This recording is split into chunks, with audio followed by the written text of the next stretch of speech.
Mana buku kalian? Sini. Sini, makanya kita bawa tas. Dalam tas. Bukunya dalam.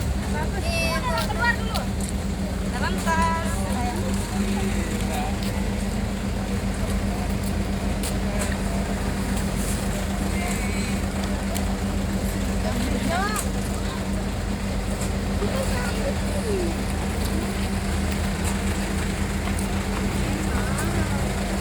Mana bukunya? Oh, bukunya deh. Kita apalagi Tapi kelasnya mana buku?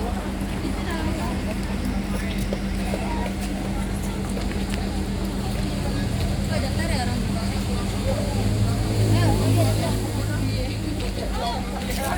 Kami ucapkan Assalamualaikum warahmatullahi wabarakatuh.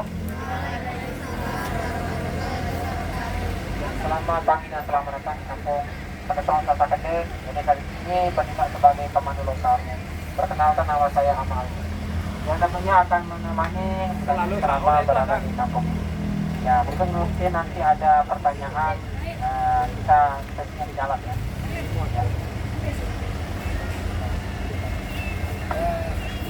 Dari depan ini kita menuju gerbang masuk ke sebelah selatan itu. Ya.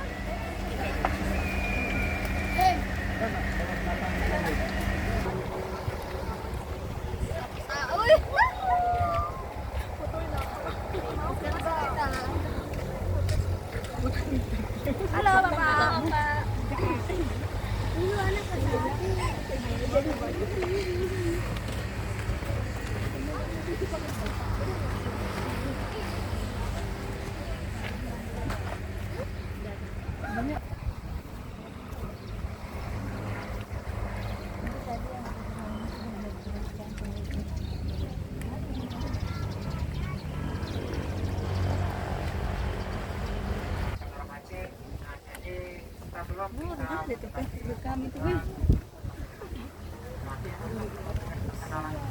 Terkait nama daripada kampung kami, karena tak kenal maka tak tahu, gitu ya.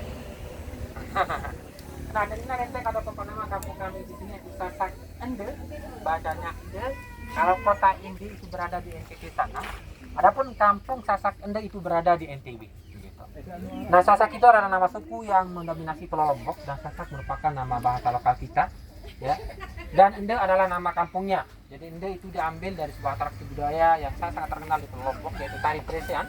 Dari mana atribut dalam tarian ini adalah sebuah tameng atau perisai, yang dalam bahasa Sasak disebut Ende, yang diimplementasikan menjadi nama kampung ini, yaitu Ende.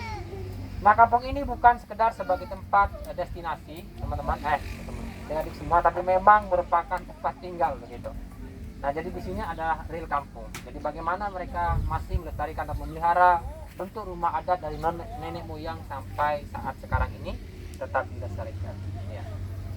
Dan untuk kepercayaan warga kami di sini semua Muslim, dan di sini terdapat 30 kepala keluarga dan terdiri dari 100 orang yang tinggal di kampung ini. Ya. Ya, dan selanjutnya adik-adik semua kita bisa mendekati rumah adat di situ ya, berikut dengan penjelasannya. Mungkin nanti yang mau bertanya di situ nanti boleh ya. Mari. Nah, atau mau sesi foto klub dulu di sini? Silakan.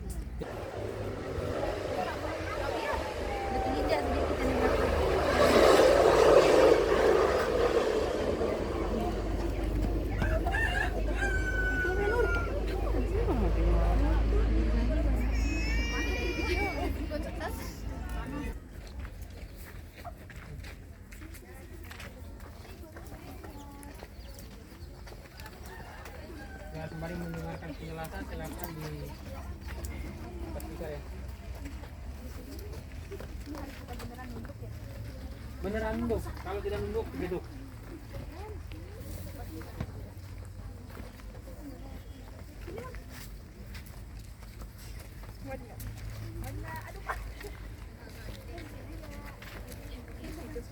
Oke, jadi baik Bapak Ibu guru yang kami hormati dan adik-adik yang kami banggakan. Ya. Karena tujuannya tadi adalah edukasi budaya Nah, jadi silakan disimak baik-baik. Nah, jadilah salah satu bentuk rumah adat yang tetap dijaga kelestariannya adik-adik semua. Dalam bahasa Sasak, rumah ini diberi nama Bale Tani. Jadi Bale artinya rumah, sedangkan Tani artinya petani. Karena semua di sini adalah mayoritas pekerjaannya adalah bertani. Nah, di samping bertani mereka juga di sini rata-rata ternak sapi. Sehingga di sini banyak terdapat kandang sapi. Kalaupun ada bau yang tak enak, itu memang asalnya dari kandang sapi, merupakan ciri khas kampung. Ya. Nah, kemudian struktur bentuk rumah adat kami sengaja dibentuk ronda depan. Tujuannya ketika bertamu, maka terlebih dahulu mesti menundukkan kepala sebagai tanda hormat. Nah, jadi dalam bahasa Sasak sendiri, untuk mengatakan permisi dengan kata tabe balar. Ya, tabe balar itu lengkapnya. Atau tabe saja boleh. Ya. Nah, ataupun di sini karena kita di sini semua muslim, dengan assalamualaikum juga bisa. Ya. Nah, di mana atap bangunan kami di sini terbuat dari alang-alang yang untuk renovasi itu 6 sampai 7 tahun. Tapi kalau hujan sama lebarnya seperti di TV ya, no drop no bocor. Ya, jadi walaupun hujan mungkin begitu deras tapi tidak akan sampai tembus. Kalaupun misalkan ada yang merembes atau bocor, nah itu renovasi ulang. Nah, jadi bisa dilihat buktinya bahwa bagian bawah dari atapnya itu tetap terlihat baru karena memang tidak pernah tersentuh air. Dan bagian atasnya cenderung akan melepuh seiring waktu. Nah, jadi tidak permanen, yang ketahanannya rata-rata 6 sampai 7 tahun. Kalaupun lebih curam seperti halnya lumbung padi, nah, karena kadar air yang mengendap itu pun sedikit, sehingga ketahanannya pun sampai belasan tahun.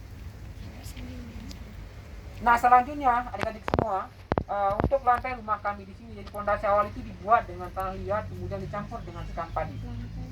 Sehingga kami dapatkan pondasi yang memang benar-benar kuat. Kemudian barulah pada bagian permukaan itu keseluruhan dipel menggunakan kotoran sapi.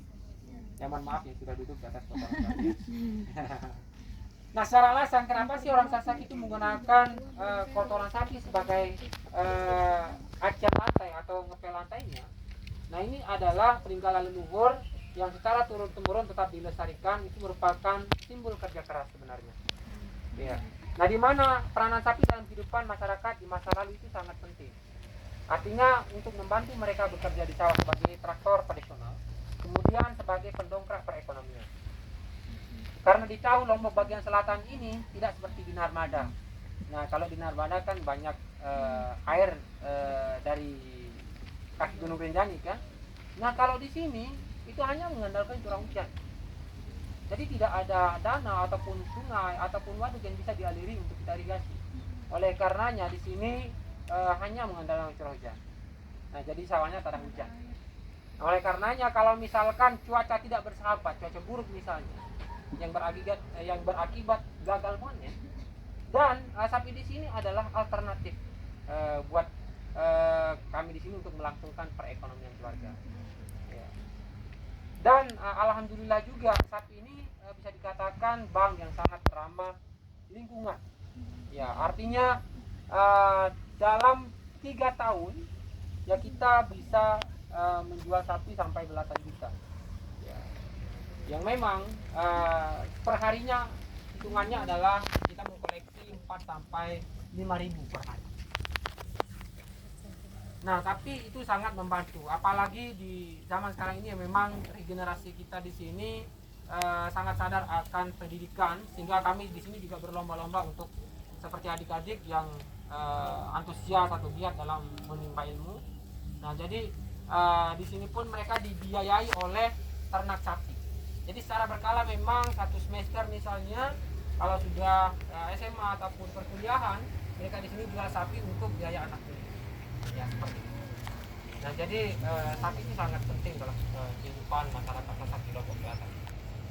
Saking pentingnya peranan sapi dalam kehidupan mereka, mereka tuangkan lewat ekspresi perasaan. Nah, jadi orang bilang celebration, ya, selebrasi.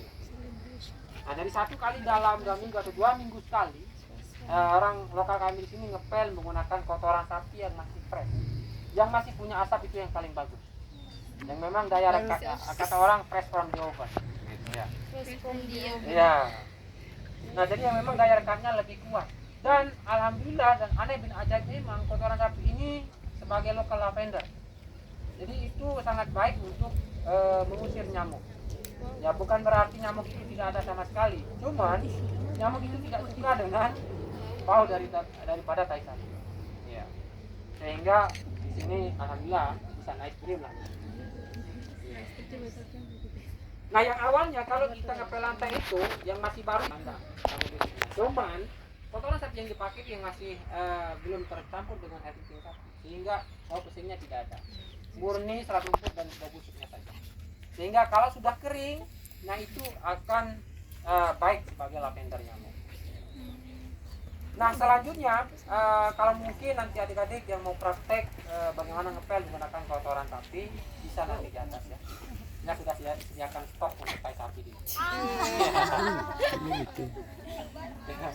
Mungkin ada yang mau mendapatkan pengalaman pertama Mungkin ada dan yang nyamuk sekaligus di kamarnya. pengalaman terakhir.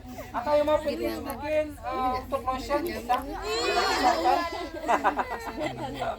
Siapa banyak nyamuk di kamarnya? Di ruangan Bang. No kan? Pil. Nggak ada di ruangan kita deh. Berlalu. Tapi di sini tetap dilestarikan. Oleh karenanya kami dijadikan sebagai desa wisata. Semua. Jadi dari segi ruangan, rumah adat kami di sini memiliki dua bagian ruangan. Jadi ada ruangan dalam, datang ke dalam itu adalah ruangan dalam. Yang menuju ke atas adalah ruangan dalam. Dan teras luar ini adalah ruangan luarnya nih. Nah jadi mesti daripada rumah adat kami di sini memiliki dua bagian ruangan. Jadi ada ruangan luar, ada ruangan dalam. Nah di mana masing-masing ruangan itu memiliki dua fungsi. Nah ruangan dalam sebagai tempat tidur perempuan dan tempat kegiatan intim suami istri. Ruangan luar adalah tempat tidur lelaki dan tempat menerima tamu. Walaupun mereka statusnya suami istri, itu tetap tidur pisah malam-malam. Jadi mereka tidur bersama ketika bulan madu. Dan suami boleh masuk ke dalam ruangan dalam ketika ingin bersama. Nah selebihnya mereka akan pisah kembali. Ya. Pada intinya orang tua di sini harus pandai mencari dan mencuri waktu tatkala ingin bersama. Ya karena memang mereka tidur berbarengan dengan anak-anak mereka. Singkatnya seorang lelaki itu atau anak lelaki atau suami itu tidur di luar sebagai penjaga untuk menjaga anggota keluarga yang ada di dalam dan untuk menjaga sapinya yang ada di luar. Gitu. Iya. Nah selanjutnya perlu nggak saya jelaskan?